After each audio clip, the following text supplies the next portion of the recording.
Hello बच्चों, पिछली कक्षा में हमने पाठ 9 समाप्त किया था।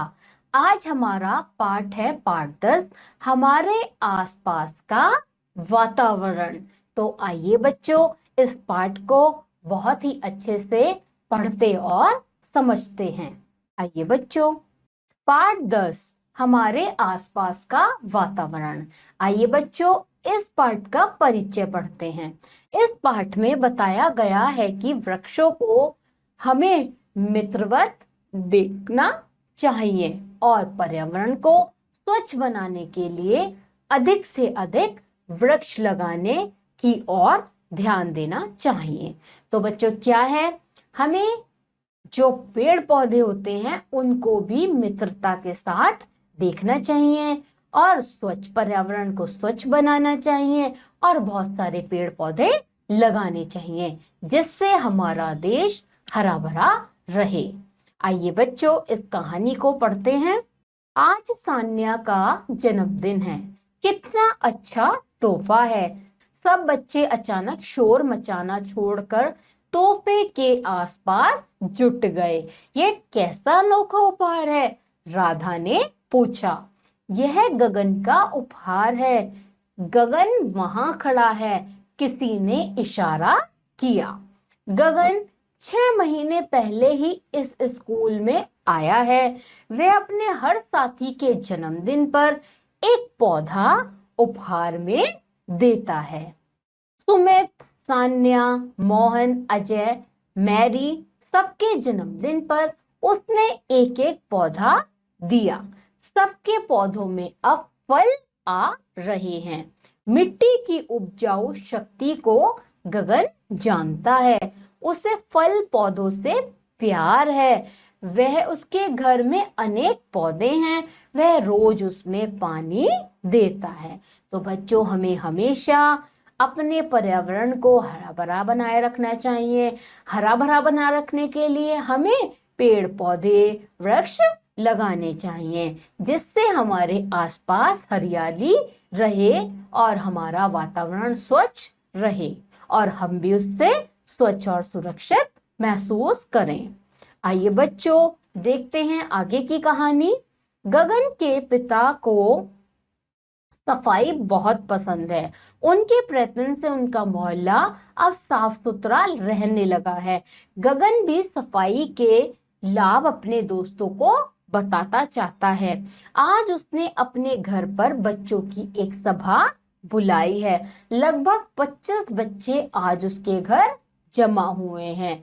उस जन्मदिन के उत्सव के बाद आज सब बच्चे फिर मिल रहे हैं। इस सभा के मुखिया हैं गगन और सलोनी। सलोनी दूसरे मोहल्ले में रहती है। उसके आसपास रहने वाले बच्चे भी आज इस टोली के सदस्य बनने आए हैं। आइए बच्चों, देखते हैं आगे की कहानी।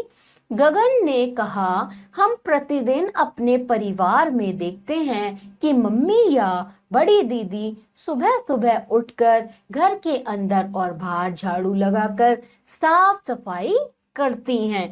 यदि एक दिन सफाई न की जाए तो मक्खी मच्छर द्वारा बीमारी फैलने का खतरा पैदा हो जाता है।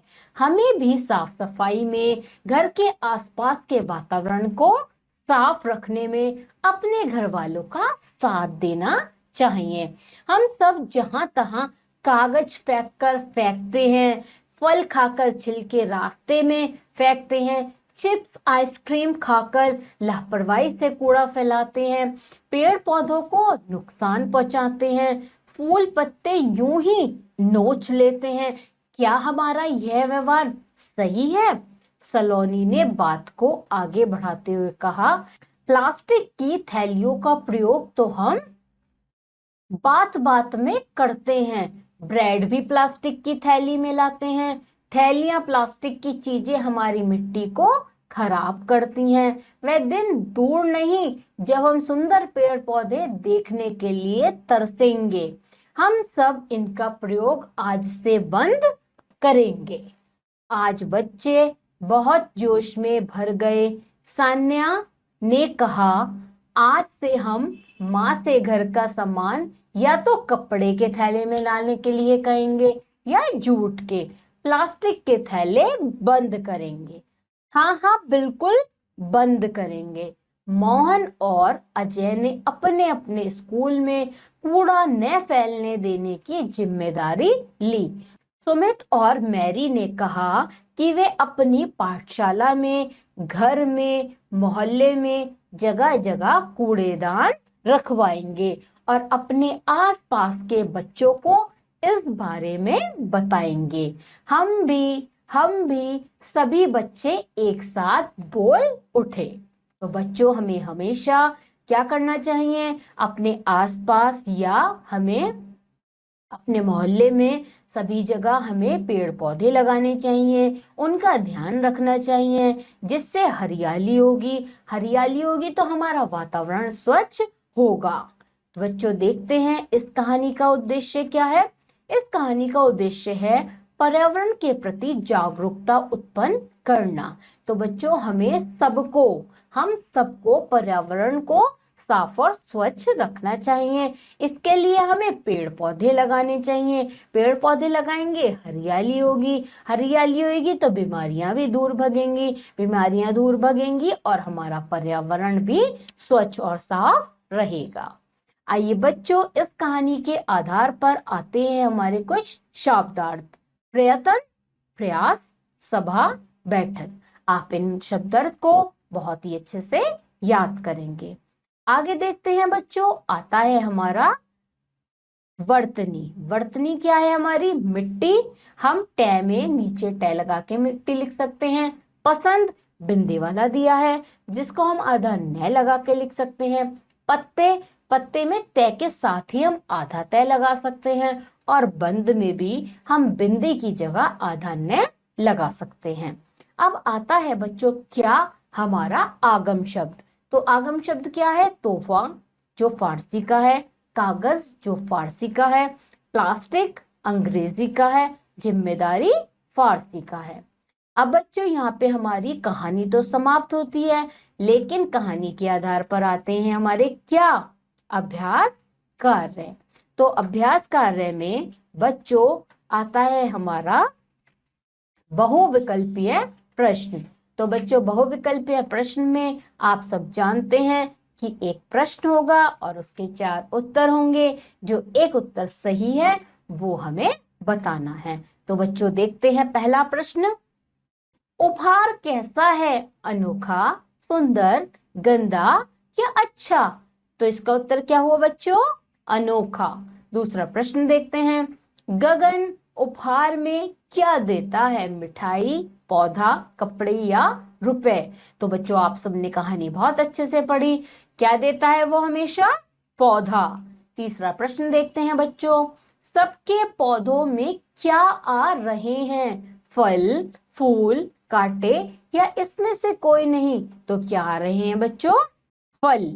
बच्चों, देखते हैं हमारा चौथा प्रश्न। तो चौथा प्रश्न क्या है? गगन के घर कितने बच्चे जमा हैं? 22, 20, 25 या 30? तो बच्चों, इसका उत्तर क्या हुआ? 25। आगे का प्रश्न देखते हैं। आता है हमारा लिखित प्रश्न। लिखित प्रश्न में क्या प्रश्न क्या है बच्चों?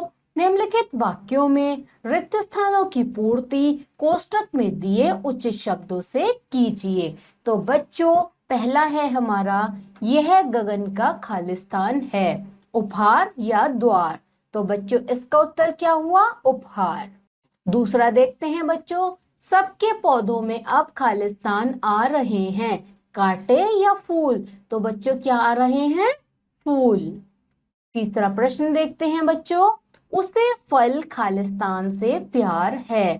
पौधों या वृक्षों? तो बच्चों, इसका उत्तर क्या हुआ? पौधों। आगे का प्रश्न देखते हैं बच्चों। उसके घर में खालिस्तान पौधे हैं, एक या अनेक? तो बच्चों, इसका उत्तर क्या हुआ? अनेक। पांचवा प्रश्न देखते हैं बच्चों। सलोनी दूसरे खालिस्तान में रहती है, गांव या मोहल्ले? तो बच्चों, इसका उत्तर क्या हुआ? मोहल्ले। अब बच्चों, इसके बाद आता है हमारा ख प्रश्न। तो ख प्रश्न क्या है बच्चों? निम्नलिखित वाक्यों में सही के सामने से और गलत के सामने ग लिखिए। तो बच्चों पहला देखते हैं, पहला क्या है? गगन 6 महीने पहले ही इस स्कूल में आया है। सही। तो बच्चों इसका उत्तर क्या है? से। दूसरा प्रश्न देखते हैं, गगन मिट्टी की उपजाऊ शक्ति को नहीं जानता। तो ये क्या है बच्चों? गलत। तो इसका उत्तर क्या लिखेंगे? गे। तीसरा प्रश्न देखते हैं बच्चों, उसके घर में अनेक पौधे हैं। सही। तो बच्चों इसका उत्तर क्या लिखेंगे? से। चौथा प्रश्न देखते हैं बच्चों, सलोनी दूसरे गांव में रहती है। तो इसका उत्तर क्या है बच्चों? गलत। तो क्या लिखेंगे? ये। बच्चों मुझे लगता है आप सभी को अभ्यास कार्य बहुत ही अच्छे से समझ में आया होगा। यहीं पे हमारा पाठ समाप्त होता है। बच्चों मुझे लगता है पाठ आपको बहुत ही अच्छे से समझ में आया होगा। अब आप क्या करेंगे? ये पाठ बहुत ही अच्छे से पढ़ेंगे, याद करेंगे, इसके शब्दार्थ को याद करेंगे, लिख के देखेंगे और अपना अभ्यास कार्य करेंगे। और बच्चों हम आपको मिलेंगे अगली कक्षा में। तब तक के लिए आप सभी बच्चे अपना ध्यान रखिए।